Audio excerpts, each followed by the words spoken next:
Seguiremos innovando para hacer tus viajes más cómodos, seguros y las vías más ágiles.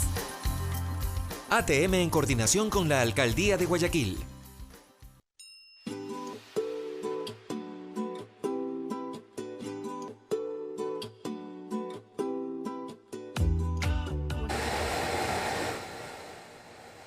Muy buenos días amigos, buen inicio de semana. Hoy es lunes 2 de septiembre de 2019. Son las 8:35 de la mañana. Bienvenidos a su programa Café La Posta. Yo soy Gabriela Yepes y antes de empezar la entrevista de hoy, quiero agradecer a las marcas auspiciantes que confían en La Posta. Gracias a la ATM de Guayaquil, gracias a este maravilloso lugar que nos abre las puertas cada mañana, por supuesto gracias a Il Barista, gracias también a Contab, que es una aplicación increíble para llevar las cuentas súper claras y ordenadas. En La Posta lo recomendamos. Y finalmente, gracias a Six Rentacar, la marca alemana y está en Ecuador, te ofrece una gama increíble de vehículos. El equipo de La Posta ya se transporta en Six Rentacar por Quito y Guayaquil. Ahora amigos, pasemos a revisar el acontecer nacional en Caliente.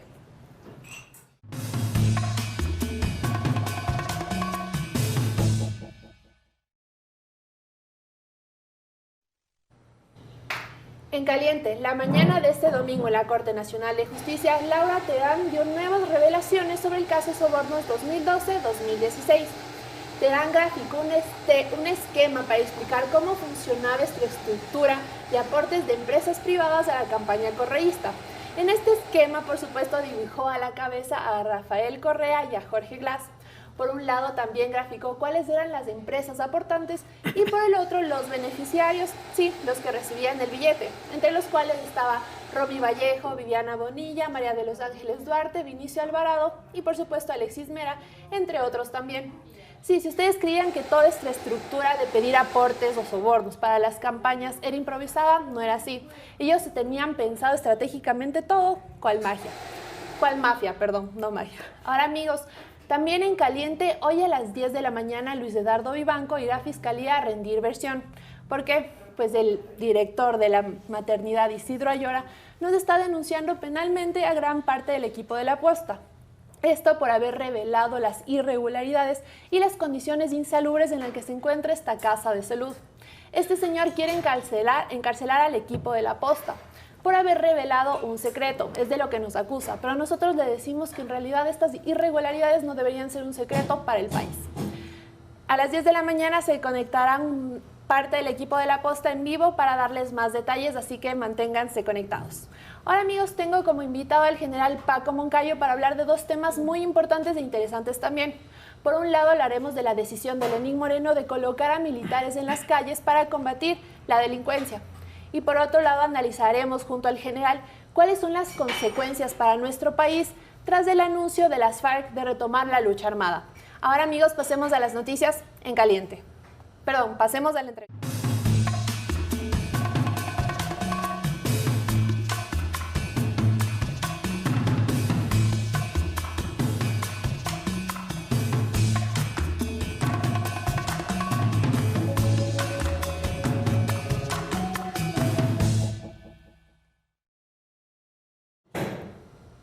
De nuevo, muy buenos días amigos, gracias por quedarse en la entrevista. Ya nos encontramos con el general Paco Moncayo. Bienvenido, general. Muchas gracias, Gabriela, un gusto estar con usted. Bien, como comenté al inicio de la entrevista, es importante analizar estos temas y estas decisiones que se han venido tomando en el país y también en Colombia, refiriéndonos a la lucha armada que retomará las FARC. Por un lado, analicemos casa adentro. El presidente Lenín Moreno tomó la decisión de colocar en la calle a militares para combatir la delincuencia que se ha venido dando últimamente en gran medida. ¿Cree que esta es una decisión acertada? En primer lugar, hay que decir que estas decisiones obedecen a las reales amenazas que existen hoy, no solo para el Ecuador, sino en el mundo. Muchas veces seguimos juzgando con paradigmas ya superados las decisiones de seguridad que se toman ahora. Entonces decimos los militares son para las guerras externas y los policías para los temas de seguridad interna. Y eso nunca ha sido así, y mucho menos ahora, cuando las amenazas ya no son nacionales, son transnacionales. Cuando los riesgos, hoy inclusive se tiene que hablar de riesgos intermésticos, porque a la vez que son internacionales, son domésticos. porque estas amenazas ya no se las puede manejar solo en el Estado y solo con una división de las funciones de control interno y externo. Entonces, depende cómo se vaya a utilizar a las Fuerzas Armadas. Según sé, es para el control de armamentos. Esto hemos hecho siempre. Sí, es lo que dijo el presidente Lenín. Esto hemos hecho siempre. Yo he sido jefe de zona en Guayaquil, en Machala, y siempre hicimos control de armamentos. Y además era bueno. ¿Por qué? Porque cuando yo firmaba una autorización para un arma, estaba seguro que esa persona había pasado todos los test psicológicos y un periodo de entrenamiento, porque no hay peligro más grande, Gabriela, que usted tener un arma si no la sabe usar. Y peor si tiene que enfrentarse a delincuentes avesados, que esos sí son expertos en el uso de esas armas.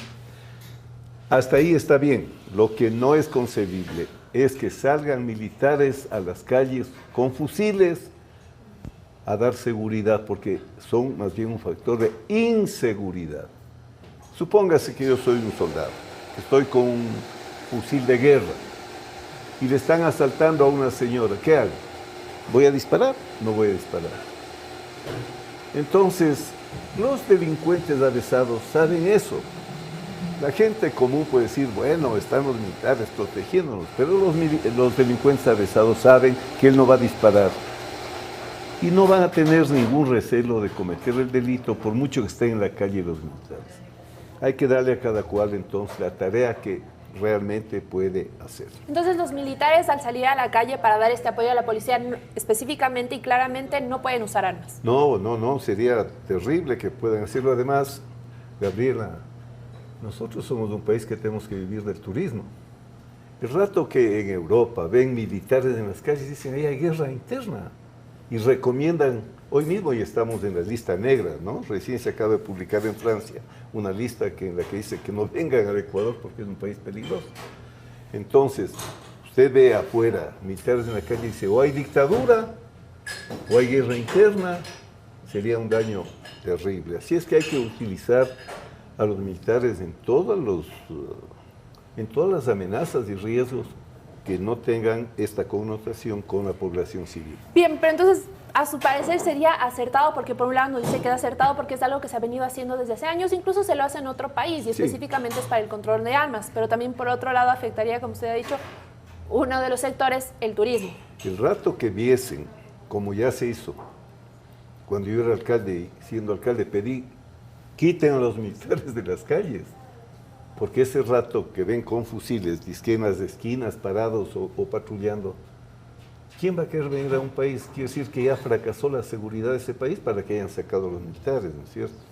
Entonces hay que ser cautos, pero no quiere decir esto que no trabajen en control de armamentos. Eso siempre se ha hecho y se debe hacer. General, pero parece que esta es una medida parche como para decir aumentó la delincuencia, saquemos a los militares por unos días a las calles. Cuando los militares nuevamente vuelvan a su lugar y no estén en las calles, va a seguir esta delincuencia. Entonces, ¿cuál es la verdadera solución para la inseguridad? Mire, usted tiene toda la razón.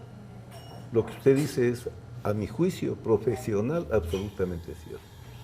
El Estado no tiene ahora un sistema de seguridad. El Estado está reaccionando. Pasó lo de los periodistas del comercio, el Estado reacciona. Pasa lo de Buenos Aires, el Estado reacciona. Pasa lo de las cárceles, el Estado reacciona. Un Estado no tiene que reaccionar, tiene que accionar dentro de una política de seguridad que considere todas las amenazas y riesgos y la prevención para que no suceda. Les voy a dar un ejemplo muy fácil. ¿Cree usted que cuando enviaron 2.000 policías militares a Buenos Aires, eso estaba correcto? Todo el mundo dice, sí, por fin. Lo correcto habría sido que tan pronto asomaron los primeros indicios de que estaba esa actividad ilegal,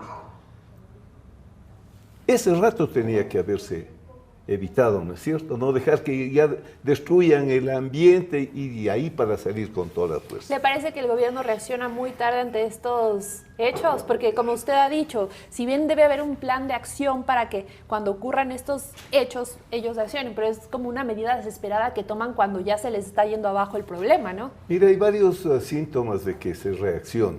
Por ejemplo, ¿en qué país bien organizado?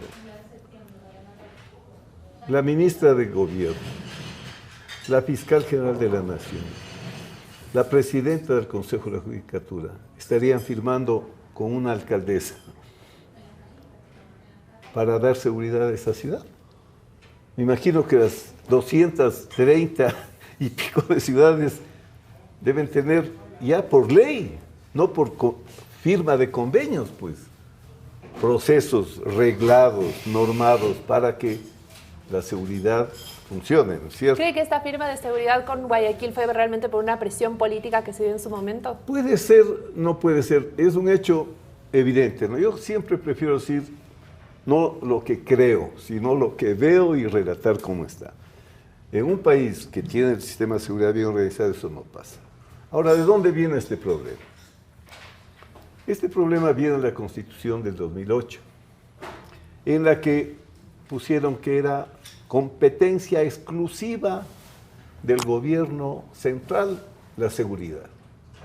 Todos los alcaldes, porque no hay competencia más difícil que la de la seguridad. Nosotros aquí tenemos un plan integral de seguridad en la alcaldía. Un plan estratégico, con todas las amenazas. Plan fuego para los veranos, plan lluvia para los inviernos, plan volcanes para los casos de erupciones, plan para cada tipo de amenaza, seguridad contra la violencia intrafamiliar y de género. O sea, eso es tener estrategia, eso es tener plan y no tener que reaccionar cuando ya están las cosas difíciles. Ahora usted ha dicho que este problema viene desde la Constitución del 2008. ¿Cómo resarcimos ese problema? ¿Cuáles son las soluciones que ahora se deben priorizar para poner estos mecanismos de seguridad en marcha y que no nos caiga como ha venido cayéndonos de la nada estos problemas y reaccionamos tal vez de la mejor manera, que no es la mejor manera? De esto venimos discutiendo por lo menos unos 15 años.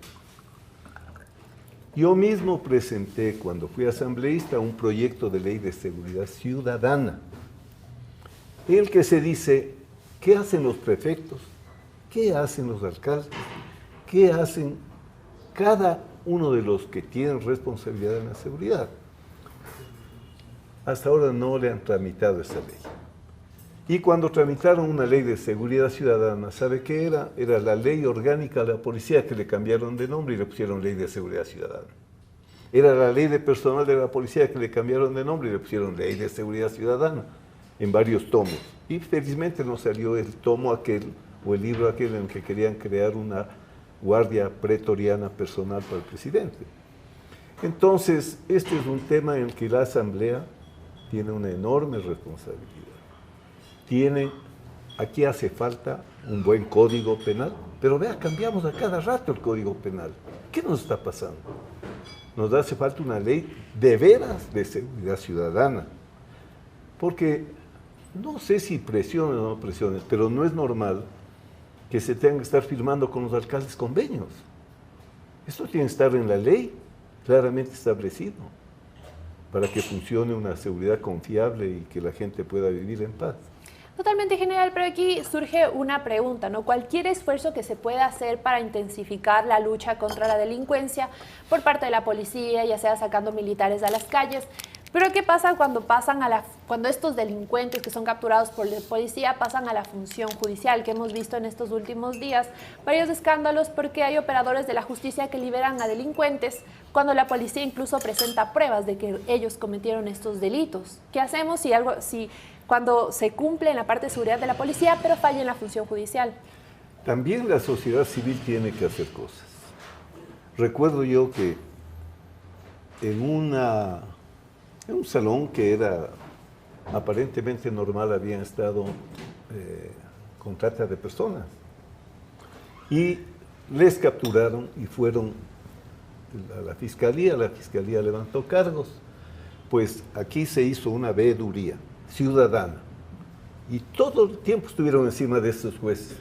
No que vaya la Contraloría, no, los ciudadanos, y tuvieron que terminar sancionando a estos traficantes. También hay jueces de buenos, malos, pero falta un poco de presión ciudadana para que sepan que están siendo observados. Y no hay mejor observatorio, créame, que el de la propia ciudadanía. Pero ¿no le parece como un poco extraño que los ciudadanos tengan que estar atrás, se podría decir, atrás de los jueces para que hagan sus tareas cuando ellos son elegidos para hacer su tarea de forma responsable y transparente? En un mundo ideal así debería ser. Pero vea, la participación ciudadana, usted ha visto estos movimientos en Europa, en Estados Unidos, movimientos de ciudadanos, porque no pueden dejarle todo a los políticos. No se puede dejar todo al Estado. Esa es la verdadera participación ciudadana, no tener un consejo de participación ciudadana y control social estatizado y a orden del presidente. Los ciudadanos también debemos asumir nuestra parte, lo que nos corresponde. Bien, continuemos antes de pasar a este tema importante, como dijimos, de las FARC. Sigamos en este tema de los militares, porque realmente, como ya dijimos, no es una solución verdadera por su parte y por su experiencia. ¿Cuál cree que debería ser la solución confiable para poder luchar realmente contra la delincuencia, que es lo que se quiere? ¿No? ¿Cuáles son las medidas?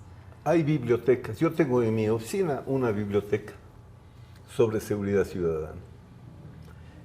Y cualquier experto en seguridad ciudadana le va a decir que el tema de la seguridad no es un tema de policías, fiscales y jueces solamente.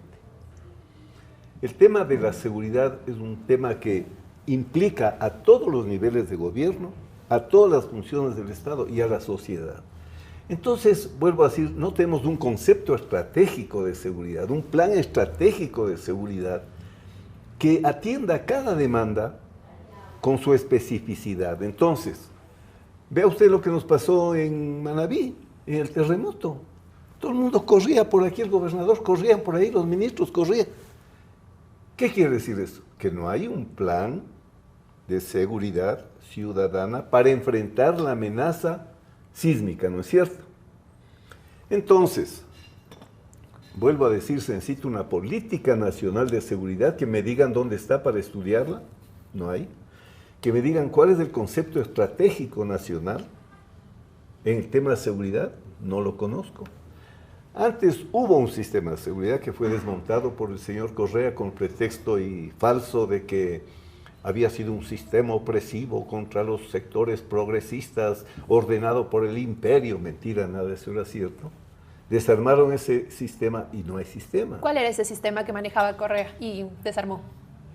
El sistema que funcionaba antes tenía un Consejo de Seguridad, una Secretaría del Consejo de Seguridad, tenía direcciones de movilización, de defensa civil, de inteligencia. O sea, funcionaba un sistema estándar. Así es en Francia, así es ahora mismo en el Perú y hasta en Venezuela. Entonces vinieron y dijeron que esto era una forma para que los militares dominen a la sociedad y desarmaron todo eso.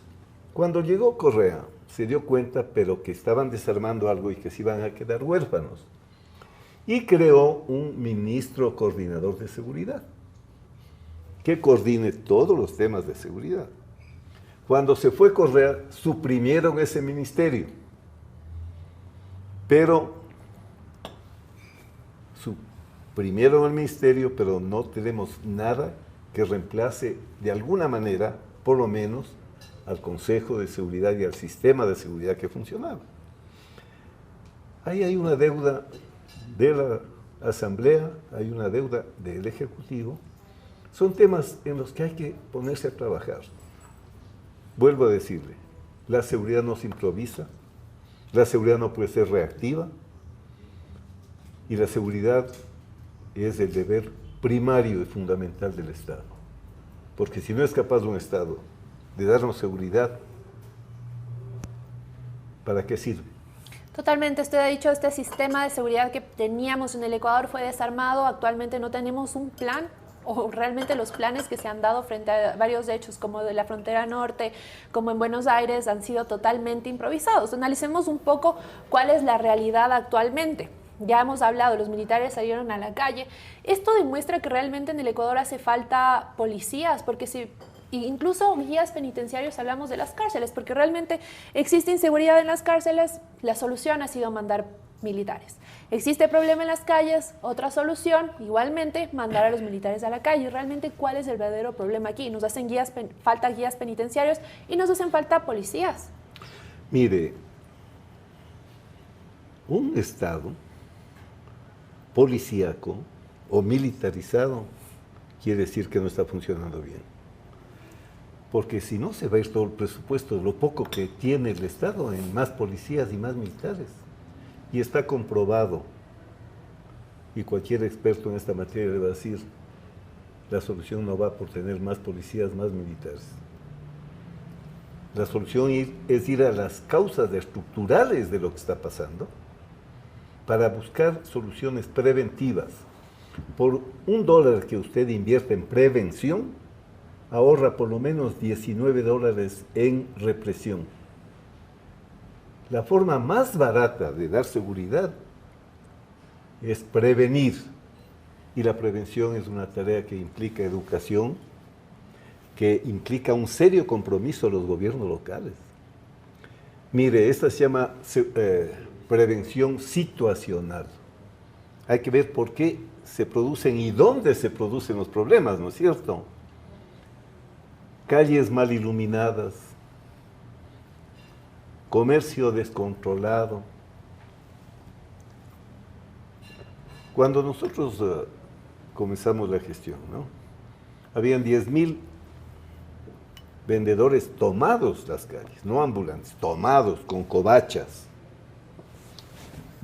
Y uno decía, se les está ofreciendo un local comercial, sus 4 metritos, con seguridad, con cámaras, ¿por qué no se quieren ir? No es que no querían irse. Habían mafias que les cobraban el arriendo de la acera. Había mafias que les cobraban la seguridad a los pobres comerciantes. Ellos eran víctimas. Y entonces, el tema no era contra los comerciantes. Teníamos que actuar contra las mafias. ¿Cómo se actúa contra las mafias? Lo fundamental, aislarles a los comerciantes de las mafias. Si es que la mafia le estaba dando seguridad, el municipio tenía que ofrecerle esa seguridad para que no dependan de la mafia. Para que no arrienden 2 metros de acera un centro comercial donde puedan trasladarse. Vea, prevención. Claro, los principales damnificados de eso fueron las mafias. Le voy a poner otro ejemplo. Prostitución en las calles. Las mujeres tenían la culpa. Mentira. Nosotros logramos que se organicen. Primera vez en la historia que hubo una organización de trabajadoras sexuales para defender sus derechos humanos, porque son seres humanos. ¿Y sabe quiénes eran los culpables? No eran ellas. Los culpables eran los dueños de esos hoteluchos que convertían en cabaretuchos ilegalmente. Y por supuesto, los culpables eran los explotadores del trabajo sexual. Entonces usted tiene que entender los problemas de seguridad para ir a las causas. Esa es la clave, ir a las causas para no tener que corregir los efectos. General, en la época en que usted fue alcalde de Quito no había un problema como es el actualmente, que se ha duplicado, que son las ventas ambulantes, sobre todo por la migración de ciudadanos venezolanos. ¿Cuál sería su mecanismo ahora frente a este nuevo inconveniente que podemos tener en las calles, ¿no? Bueno, nosotros tuvimos una gran migración también en nuestra época de los colombianos, por la guerra que estaba durísima entre el gobierno y los grupos insurgentes. El Ecuador llegó a tener en esa época el mayor número de refugiados. La ACNUR tuvo que venir acá para trabajar en temas de refugiados. Totalmente, pero parece que no llegó al número de venezolanos que llegaron al país, ¿no? Problemas ya hemos pasado de esos. Pero a esta magnitud Pero con la que estamos actualmente. En la época aquella había una ordenanza de movilidad ciudadana, de movilidad humana, que así se llama. Había la casa del migrante para atender a nuestra gente que por la crisis bancaria tuvo que irse a España, y también a los migrantes campesinos y de las ciudades pequeñas, porque la migración es de distintos orígenes. Ahora nos ha caído este problema, pero ¿cuánto nos hemos demorado en reaccionar? ¿Sabíamos o no sabíamos que esto se iba a intensificar? ¿Sabíamos o no sabíamos? ¿Y cuándo se definieron políticas públicas de seguridad humana, de movilidad humana para estos que son víctimas también de un régimen opresor y de su desgraciada suerte de tener que abandonar su país? ¿Para usted es correcta esta política de visado que rige en el país? Mire, yo creo que es necesaria. Lo ideal sería que no existiese. El problema también es que nos caen estos problemas en malos momentos. En nuestra época, la quiebra del Estado, la dolarización, ni para nosotros teníamos, y nos llegan migrantes. Si fuese ahora, por ejemplo, una época de bonanza, créame, ni sentiríamos, ni estaríamos. Colombia ha recibido 1.600.000,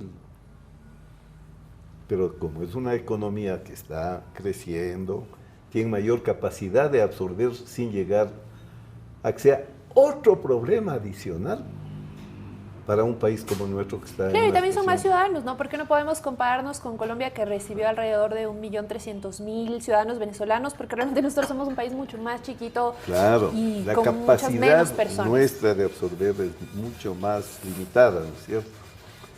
Entonces, Gabriela, el tema de la seguridad tiene que ser tratado técnicamente.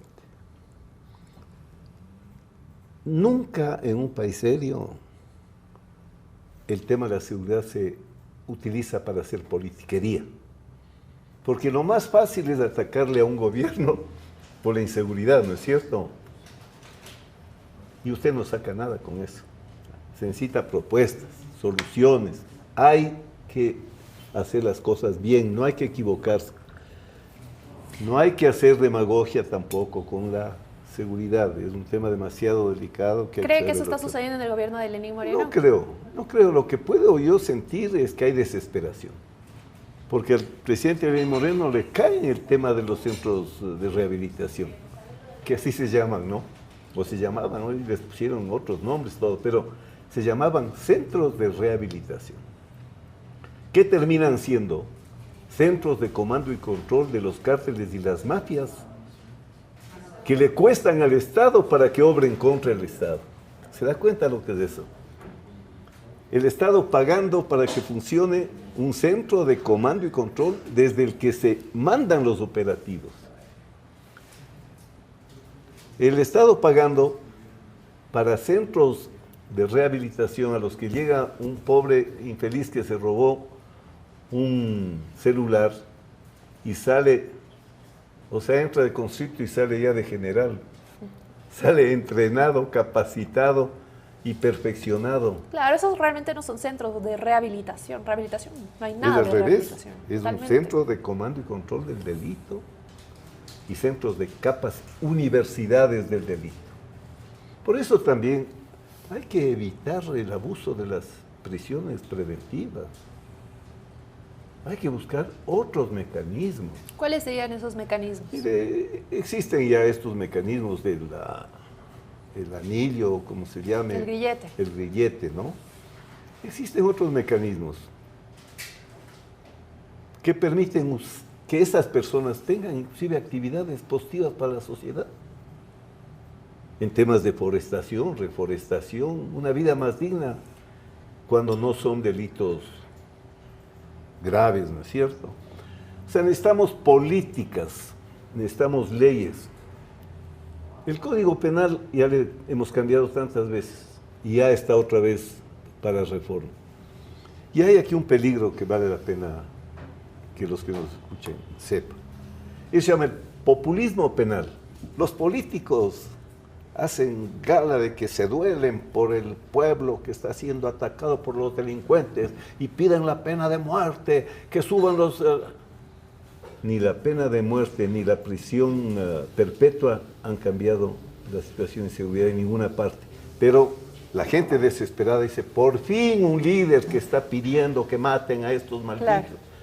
No hay que hacer populismo penal. Hay que tener una política penal y leyes que nos permitan la mayor seguridad posible. No hay pueblo totalmente seguro en ninguna parte, ¿no es cierto? Pero se pueden hacer muchas cosas. Totalmente, general. Ahora pasemos a analizar este tema de cuáles serían las consecuencias que se vienen para la región y específicamente para nuestro país tras el anuncio de las FARC de retomar la lucha armada. Si bien ya hablábamos de los militares que salen a la calle para combatir la lucha, ¿cree que es posible o que es necesario que militares también vayan ahora a la frontera norte para ponerse en alerta frente a este nuevo anuncio? Y sí, ¿va a ser posible tener la cantidad de militares para que estén en la calle, en las cárceles y ahora en la frontera norte? Hay que establecer prioridades, sin duda. La frontera norte, hoy mismo, con o sin FARC, es un gravísimo problema. En los problemas de la minería ilegal, había gente que eran FARC disidentes. Habían armas, o sea, era como decíamos antes, hablamos de amenazas intermésticas, ¿no es cierto? En Buenos Aires estaban mezclados intereses de estos sectores. Entonces, ya hay hoy mismo conformado un comando específico para la frontera norte y esto está muy bien. Porque no hay causa más notable de la inseguridad en la frontera que la falta de presencia del Estado. Hoy leía un artículo de Colombia que analiza por qué pasan estas cosas. Bueno, y esto ya lo sabíamos antes. Mire, firma la paz las FARC. Salen las FARC y queda tierra de nadie. Entonces, los disidentes de las FARC dicen, ah, sí, no, firman la paz para ser diputados, senadores, unos pocos, y nosotros, ¿de qué vamos a vivir? Y crean estas fuerzas disidentes, ¿no? Como la de Simisterra, en la que estaba Mando Guacho, ¿no?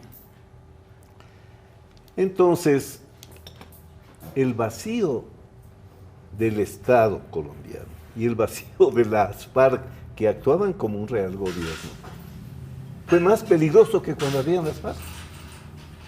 Para que tengan una idea, y todo lo que yo le digo está en estadísticas, nada de lo que yo digo es siquiera agrandado en nada.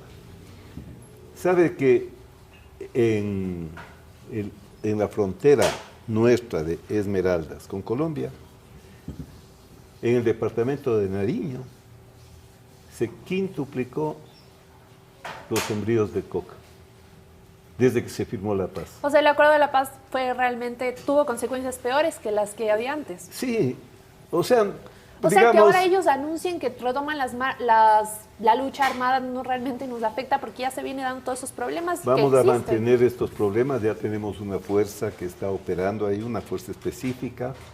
Ahora sí es penoso para Colombia misma y para nosotros también, porque la presencia de las FARC en la frontera, teniendo como tenemos dos de las áreas más amagadas, que son la de Sucumbíos y la de Esmeraldas, ¿no? La otra más amagada también es al norte, en la frontera con Venezuela. Sume a esto la disputa entre el presidente de Colombia y el presidente de Venezuela. Ambos se están acusando de que en Venezuela están organizaciones delictivas para apoyar a la insurgencia colombiana y de Venezuela que desde Colombia se están organizando ataques a la infraestructura. Es un problema gravísimo, ¿no? Gravísimo. Yo no sé cómo no tienen la sensatez los grandes estadistas, los grandes presidentes, de no jugar con fuego. ¿Pero qué cree que están diciendo como palabras al viento realmente Nicolás Maduro? Han sido las declaraciones de Iván Duque, ¿no? Que él los está financiando, ¿no es así? Vea, yo no sé, no tengo datos exactos, pero cuando llega a un nivel de esta naturaleza, un conflicto que se vuelve casi personal, en el que los dos presidentes se dicen de todo, lo único que como persona sensata que creo ser, digo, están haciéndole un daño terrible a los dos países. Esto en otras épocas podría derivar hasta en una guerra entre los estados, ¿no es cierto? Vea lo que pasó ya con nosotros. Cuando el señor Uribe, rompiendo todas las leyes del derecho internacional, mandó a atacar una base de las FARC en Angostura, en territorio ecuatoriano. Uno dice, si yo soy presidente, y confío además, ¿no? Le habría llamado, presidente Correa, sé que hay una base de las FARC en territorio. Le anticipo que si usted no elimina esa base, voy a tener que actuar yo. Pero no, pues, sin previo aviso, operaron. Claro, aplausos de los votantes de Uribe, pero una fractura total a la convivencia de dos estados que están llamados por todas las razones a una buena vecindad. Claro, realmente el Ecuador ha sido perjudicado por realmente estas guerrillas que han surgido en Colombia. Los guerrilleros vienen al sur a abastecerse, a encontrar medicina, como se han dado varios documentales que demuestran esto, que los guerrilleros estaban viviendo aquí y aquí se abastecían, ¿no? Otro de los problemas también que se dio en 1999, que se firmó el Plan Colombia, en donde uno de los planes era terminar con los cultivos de coca a través de glifosato, que realmente nos perjudicó terriblemente a la salud de nuestra gente y a sus sembríos. ¿Cree que esto pueda volver a ocurrir y sea otro mecanismo para la lucha contra las FARC? Me parece que tal como están las cosas en el mundo, el uso del glifosato no va a ser admitido por las Naciones Unidas. Vean lo que nos está pasando con los terribles incendios de la Amazonía. De paso, había UNASUR que se tomaron los chavistas, cierran UNASUR, cuando lo que se tenía que hacer es deschavizar de ser el caso o despolitizar de ser el caso. Pero la existencia de UNASUR, ¿acaso que era que se inventó el señor Amorín, que era el ministro de Defensa del Brasil, que fue uno de los impulsores? No, pues es lo que se llama un complejo de seguridad en términos técnicos. Los países de Sudamérica tienen que trabajar juntos frente a la droga, frente al tráfico de personas, frente al tráfico de órganos, frente a la protección del ambiente. Y vea que había un Consejo de Defensa suramericano, cerrado, lo más fácil. Esa era una organización necesaria, que se chavizó. ¿Por qué cree que tomaron esta decisión de cerrar UNASUR? Porque porque así somos, ¿no? Estábamos en la vuelta del péndulo. Entonces, como estos estaban los socialistas del siglo XXI, cierra. Son medidas políticas, dice usted. Son políticas. Igual en el ámbito de la comunidad andina. Tenemos que trabajar juntos, porque ya las amenazas no son dentro de fronteras. Las propias fronteras hoy son porosas. Hoy hablamos del ciberespacio, un mundo nuevo, la cibergeografía. Entonces seguimos con paradigmas viejos, que eran buenos cuando yo era mayor o teniente coronel, ¿no? Pero en el siglo XXI hay que reconsiderarlos, repensarlos, mejorarlos. Totalmente. General, ¿usted qué cree del anuncio que ha hecho Lenín Moreno de seguir apoyando este acuerdo de paz? ¿Cree que fue políticamente correcto? Porque realmente, como usted ha dicho, hay que ver la realidad. Y la realidad es que este acuerdo de paz no benefició a Colombia y tampoco benefició a Ecuador, porque las mafias siguen por ahí abajo. Si bien cierto grupo de las FARC, ahora como usted ha dicho, son senadores, son políticos, hubo quienes también se quedaron en la guerrilla y vinieron a ocupar sus lugares. Este problema no ha cambiado. La única verdad incuestionable es que la paz es una bendición. Y un estadista lo menos que puede hacer es apoyar la paz, hablar de la paz. La propia guerra no tiene sentido si no es para conseguir una paz justa. Entonces, yo también apoyo que Colombia termine de resolver sus problemas con las FARC, con el ELN, porque una Colombia en paz nos beneficia enormemente al Ecuador. Una Colombia con guerra en nuestra frontera es una preocupación y un gran dolor de cabeza. Así es que quizás Colombia resuelva sus problemas de la mejor forma. ¿Usted no cree que realmente este acuerdo de paz está peligrando? Está peligrando, ya lo que está pasando ahora, vuelvo a decirle, supóngase que hay 81 municipios que están controlados por las disidencias. Y no me acuerdo el número exacto, pero como 24 grupos disidentes. Supóngase que las FARC disidentes que acaban de volver a declarar la guerra logren la adhesión de estos sectores. Y peor todavía, que logren conectarse con el ELN. ¿Qué es lo que han anunciado? ¿Qué es lo que han anunciado? Créame, Colombia en paz, una potencia. Totalmente, como usted ha dicho, eso sería en un mundo perfecto, ¿no? Pero ¿qué sucede ahora? Yo le decía esto de que realmente si este acuerdo de paz en verdad está peligrando porque el presidente de Colombia, Iván Duque, ha tratado de minimizar todos estos anuncios y ha dicho que realmente no es que la guerrilla vuelva a retomar sin armas, sino que es un pequeño grupo de narcoterroristas que vienen a hacer amenazas, ¿no? Entonces él le ha dado muy poca importancia, algo que puede ser muy grave. Yo le digo lo que leo de la propia prensa colombiana, de analistas expertos colombianos. Ellos dicen, por ejemplo, que la solución de Colombia es muy difícil por varias razones. Una, por la falta de presencia de Estado en el territorio. Otra, por la falta de continuidad en las políticas por el cambio de gobierno. Y otra, porque dice, que me parece yo no había pensado hasta que leo esto, que Colombia está entre los 5 países de más injusta distribución de la riqueza del mundo. Muchas veces las causas van por allí, ¿no es cierto? Ahora sí, yo creo que a Ecuador le conviene una Colombia en paz. Totalmente, pero digamos, usted mismo ha anunciado que en este estudio que ha visto, Colombia está entre los 5 países donde existe más desigualdad y justamente es como que se alinea el discurso que tiene las FARC, porque ellos dicen que ahora no se irán contra policías, no se irán contra militares, ellos se van a ir contra civiles y específicamente contra la oligarquía. ¿No le parece esto aún más grave al irse contra civiles y no tal vez que también es grave irse contra policías, pero son gente preparada y armada? Es que no pueden irse contra civiles y no irse contra la policía que tiene que protegerlos. No pueden irse contra civiles y no irse contra militares que tienen que protegerlo. Eso es una declaración politiquera, porque los militares, los policías tienen que proteger pues, a los civiles. Ahora, ¿qué pasa?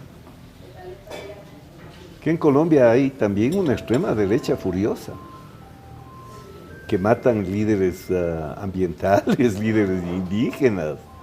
O sea, es un problema sumamente complicado. Y también es justamente la razón por la que las FARC dicen que se han levantado, ¿no? Porque han matado a líderes de la guerrilla cuando ellos anunciaron un acuerdo de paz. ¿De quién cree en general que es la responsabilidad de que este acuerdo de paz se haya fracturado o haya fracasado? Cuando pasa esto no hay un solo culpable.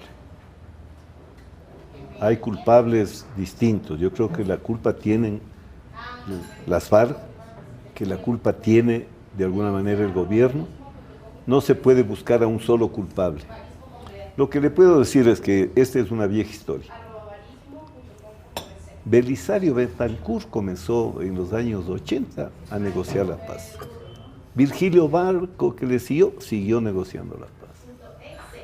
Me parece, ya ni me acuerdo quién. Bueno, lograron firmar la paz con los. Ya con el M-19 se firmó la paz y vea usted, funcionó.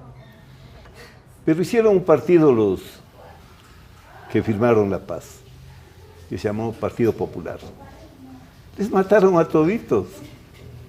O sea, de este lado y lado, esto no es No es que los malos son los unos, los malos son los otros.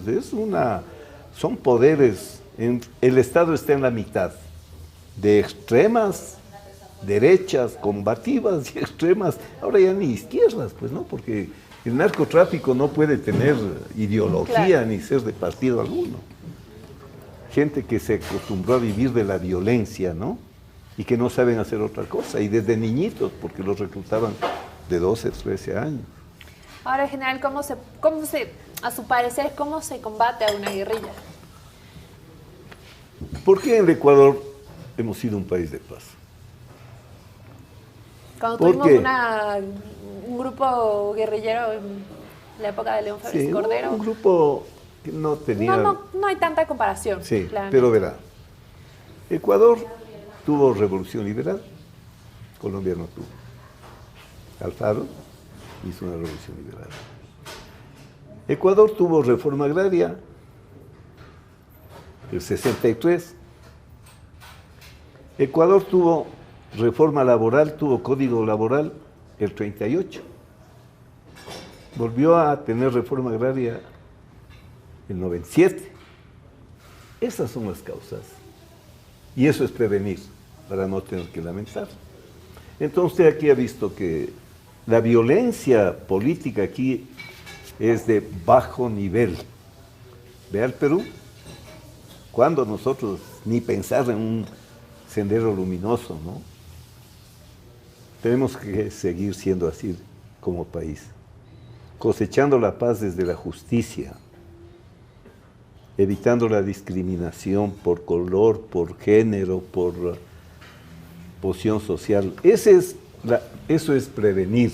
Claro, justamente prevenir, pero ahora hablando en el contexto de Colombia, que realmente ya existe una guerrilla y ha existido por miles de años, a pesar del acuerdo de paz, ahí están los grupos disidentes, ¿no? 60 Exactamente, como 52 años ellos estuvieron y asesinaron a muchas personas. Pero ahora, digamos, esta es la realidad, existe una guerrilla, existen grupos disidentes, ¿cómo combatirlos? Nosotros como Ecuador, proteger a nuestra población y territorio, porque esta también no es cuestión de la frontera, no, proteger a nuestra población y territorio. Como Ecuador, presencia del Estado en las zonas de frontera. Presencia del Estado no quiere decir de soldados solamente, presencia de la salud, de la educación. Totalmente. Que es lo que ha estado totalmente abandonado, claro, ¿no? Porque realmente no solo la frontera de Colombia no es la que está abandonada, la ecuatoriana también. Todo eso es política de seguridad, que es lo que yo insisto, nos hace falta. Y le vuelvo a preguntar, esto es en cuanto a Ecuador. Su perspectiva en el lado de Colombia, ¿cómo se combate esa guerrilla? Yo creo que mientras no hay un acuerdo nacional en Colombia y una política también nacional, que los líderes se pongan de acuerdo, porque no puede ser que paz firmada por unos no sirva para otros, ¿comprende? El presidente Santos firmó una paz tan compleja y difícil, pero Uribe le atacó trabajó para que fracase el proceso de paz. Tenemos un presidente que está en esa línea. Entonces yo lo que creo es que debe haber un acuerdo entre todos los sectores políticos para tener una política continua. General, pero ¿le parece que es correcto negociar con guerrilleros y narcotraficantes? Porque realmente esa no fue una de las políticas que llevó a cabo León Febres Cordero para acabar con ese grupo disidente que hubo en el Ecuador. Alfaro Uribe Carajo. Realmente fueron otras políticas y por eso ahora no estamos sufriendo esas consecuencias.